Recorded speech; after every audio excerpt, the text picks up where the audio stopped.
Ahora que ya tenemos el concepto de derivada, vamos a dar una definición de un concepto un poco más fuerte, que es el de analiticidad, y vamos a estudiar algunas de sus propiedades. Vamos a tener, como siempre, una región donde está definida nuestra función f. Aquí va a los complejos. Y un punto z0 en nuestra región U. Entonces vamos a decir que f es analítica en z0 si existe una vecindad de nuestro punto.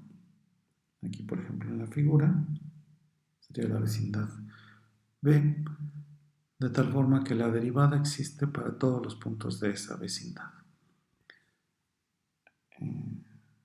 El concepto de función analítica a veces también se conoce como el concepto de función holomorfa.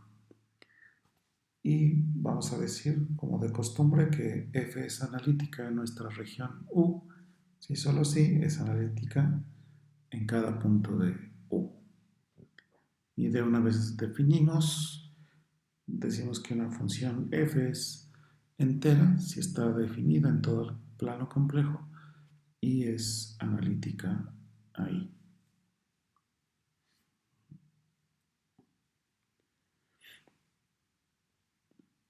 Entonces veamos un ejemplo. Consideramos la función dada por el módulo de z al cuadrado y vamos a ver que existe su derivada en cero. Consideramos este límite, que en este caso particular se reduce a el límite del módulo de z al cuadrado entre z, pero eso es exactamente z conjugado, y cuando nos vamos a cero, eso se va a cero. Por lo tanto, existe la derivada en cero. Ahora vamos a ver qué pasa en otros puntos. Si tomamos cualquier z0, por ejemplo el de la figura, que sea diferente de cero, nos vamos a aproximar a él por medio de dos curvas.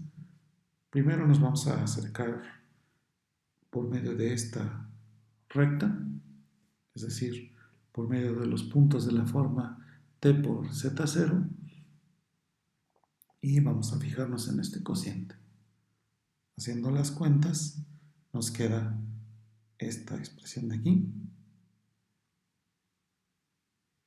Observen que nos estamos fijando en qué ocurre cuando t es igual a 1, es decir, cuando nos acercamos a z0. Cuando t es igual a 1, esto se va a dos veces el conjugado de z0, y eso por definición, o por el caso en el que estamos, esto es diferente de 0. Ahora nos acercamos al punto por medio de un arco de circunferencia, es decir, con puntos de la siguiente forma. Escribimos a z0 en forma polar y nos fijamos en los puntos de la forma esta que está aquí, ¿sí? Es decir, z0 lo vemos como r, la i, θ 0, donde el ángulo está fijo, y pues todos los puntos de esta circunferencia ya sabemos que los podemos ver como de la forma r a la i θ, fijando r. Entonces, de nuevo, calculamos este límite y haciendo las cuentas, pues nos queda esta expresión, pero resulta que el numerador se anula. Entonces, este límite es 0. Y como tenemos que estos límites son distintos, por lo tanto no existe la derivada de z0 para cualquier punto diferente de 0.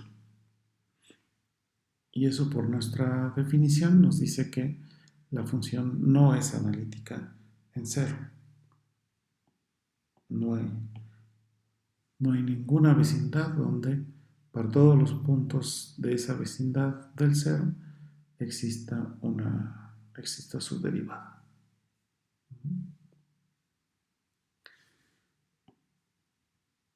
¿Cómo podemos caracterizar a la analiticidad? Como ahora que pedimos que la derivada exista en todos los puntos de una vecindad, por la caracterización anterior de la C diferenciabilidad, tenemos el siguiente teorema. F es analítica en una región, si solo si F es R2 diferenciable y además las derivadas parciales existen y satisfacen las ecuaciones de Cauchy y Riemann.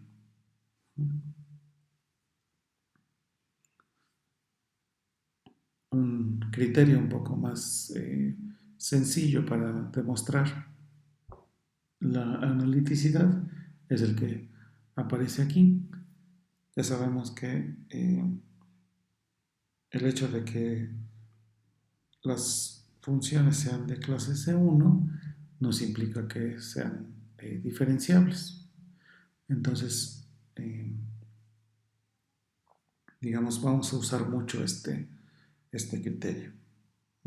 Tengo una función con su parte real y su parte imaginaria que es de clase C1 y de modo que se cumplen las ecuaciones de Cauchy y Riemann, entonces nuestra función va a ser analítica. Vamos a poner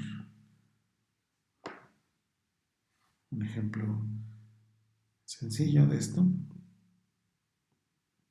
Si tenemos la función z cuadrado y le escribimos como su parte real y su parte imaginaria, vamos a tener esta expresión. Eso es fácil de ver. Y pues en este caso las funciones u y b claramente son de clase C1, son polinomios de hecho, y solamente hay que checar las ecuaciones de Cauchy y Riemann. La derivada de u con respecto de x es 2x y esto es exactamente la derivada parcial de b con respecto de y. Y la parcial de u con respecto de y es menos 2y y esto es menos la parcial de b con respecto de x. Entonces, por lo tanto, nuestra función f es analítica. De hecho, en todos C, y eso nos dice que f es entera.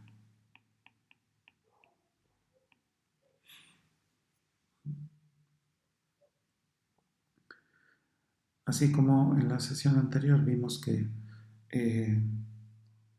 las ecuaciones de Cauchy-Riemann no bastan para garantizar la C diferenciabilidad, estas ecuaciones tampoco garantizan la analiticidad. Aquí pues invitamos a que se estudie esta función particular. Esa función resulta que va a satisfacer las ecuaciones de Cauchy y Riemann en todos los complejos, pero en particular en el cero la derivada no va a existir. Entonces, pues hay que tener ahí cuidado.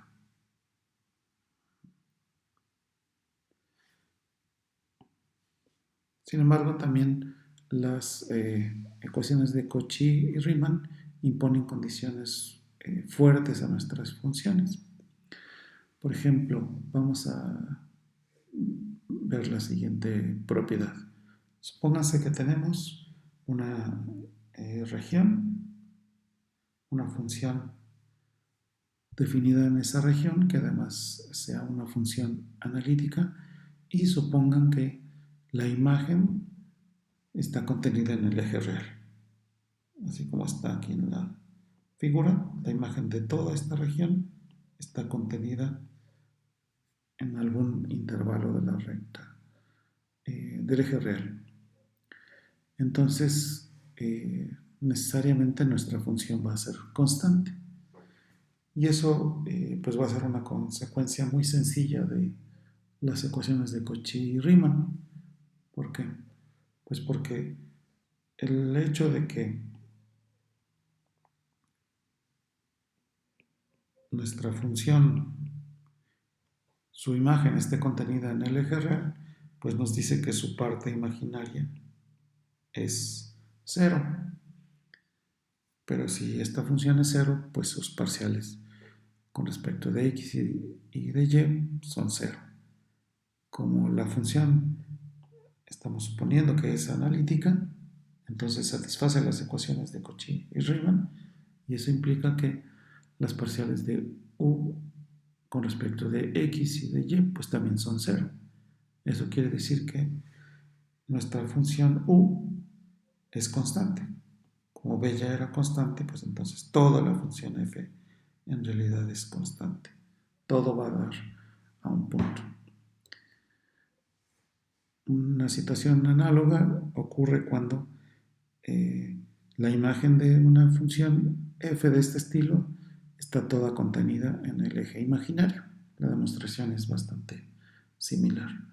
Y este hecho se puede extender todavía más a, por ejemplo, el caso en que la imagen de una función esté contenida en una recta cualquiera, no necesariamente el eje real o el eje imaginario, o cuando esté contenido en una curva. Eso, bueno, lo veremos un poco más adelante, pero por el momento eso sería todo con esta introducción a la definición y a las propiedades de las funciones analíticas.